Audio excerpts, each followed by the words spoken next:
ఇది నా first long video చేయడానికి కూడా ఒక రీజన్ ఉంది. ఎందుకంటే నాకు చాలా మెమరీస్ ఉన్నాయి ఈ వీడియో నుంచి. పోయిన హోటల్ పేరు వచ్చేసి జానపద. అక్కడ అన్లిమిటెడ్ మీల్స్ దొరుకుతుంది. చాలా ఎగ్జైట్గా వెళ్ళాము. చాలా బాగుంది టేస్ట్ కూడా. ఈ హోటల్కి వెళ్ళడానికి రీజన్ ఏమంటే ఈ హోటల్లో తిన్న వాళ్ళకి తిన్నంత అన్నట్టు. యాక్చువల్లీ అరిటాకులతో సర్వ్ చేస్తారు. ఆ రోజు అయిపోయినాయని చెప్పేసి మాకు పేపర్ ప్లేట్స్ ఇచ్చారు. ఈ హోటల్లో బెండకాయ అయితే నాకు చాలా ఫేవరెట్. ఒక ½ కేజీ తింటాను. అన్నం అదంతా వదిలేసి బెండకాయ మాత్రమే తిన్నాను నేను. 3 టైప్స్ కర్రీస్ ఇచ్చారు. పెసులు, వంకాయ, ఆలుగడ్డ, క్యాబేజ్, ఇంకా బీరకాయ చట్నీ ఇచ్చారు. చాలా బాగుంది టేస్ట్.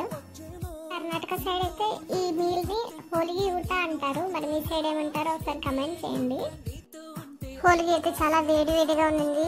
అసలు ఎక్స్పెక్ట్ చేయలేదు హోటల్లో ఇలాంటి ఫుడ్ ఇంత బాగా దొరుకుతుందని చెప్పేసి. నేను మా అన్న జోక్స్ వేసుకుంటున్నారు, వర్త్ వర్మ వర్త్ అని. ఎవరన్నా ఎక్కడన్నా కానీ నెయ్యి వేసుకొని తింటారు. నేను, మా అన్న, మా తమ్ముడు మాత్రం ఆ రోజు నెయ్యి పోసుకొని తిన్నాం. స్పూన్లు మా తమ్ముడు పోస్తున్నాడు. నేను ఆహురా అంటే మా అన్నయ్య జోక్ వేస్తున్నాడు. తిను ఇంట్లో ఎట్లా తినలేదు, ఇక్కడ తినేసి అని చెప్పినాడు.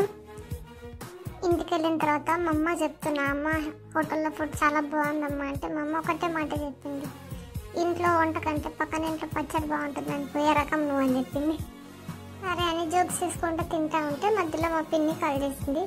కాల్ చేసి ఎలా ఉంది ఫుడ్, బాగుందా, బాగా ఎంజాయ్ చేస్తున్నారని అడిగింది. నేను చెప్పాను మా అన్నని మా తమ్ముని దృష్టిలో పెట్టుకొని 2 ప్రెగ్నెంట్స్ వస్తారు ఇంటికి, రెడీగా ఉండండి చూడ్డానికి అన్నాను. ఏమైంది అంటే ఇంటికి వచ్చినాక వాళ్ళకి అర్థమైపోయింది. ఫుల్ తిని కడుపు లావ్ అయిపోయింది వాళ్ళకి అని చెప్పి. హోటల్లో ఫుడ్ అంటే ఆల్మోస్ట్ బాగుంటుంది. నాకు ఇక్కడ చపాతీ, పలావ్ వరకు చాలా నచ్చింది. వైట్ రైస్ తర్వాత నాకేమంత ఇష్టం కాలేదు రైస్. మేము ఎక్కువ తినలేకపోయినాం అనమాట. ఒక 1 కప్ రైస్ అయితే ఎక్కువైపోయేది. దాంట్లో పప్పు, రసం, మరి పెరుగన్నం అన్నీ కలుపుకొని తినేసేసరికి ఫుల్ అయిపోయింది. మీకు రైస్ ఎక్కువ తినలేము. ఇంట్లో తిన్నంత సాటిస్ఫాక్షన్గా నీకు హోటల్లో అనిపించదు అనమాట. ఒక చపాతీ, పలావ్ వరకు చాలా బాగుంది. అలా మీరు ఎవరైనా బళ్ళారిలో ఉంటే ఒకసారి జానపద హోటల్కి వెళ్ళి ట్రై చేయండి ఫుడ్. నా వీడియో మీకు నచ్చితే లైక్ చేసి, షేర్ చేసి, సబ్స్క్రైబ్ చేయండి. Thank you so much.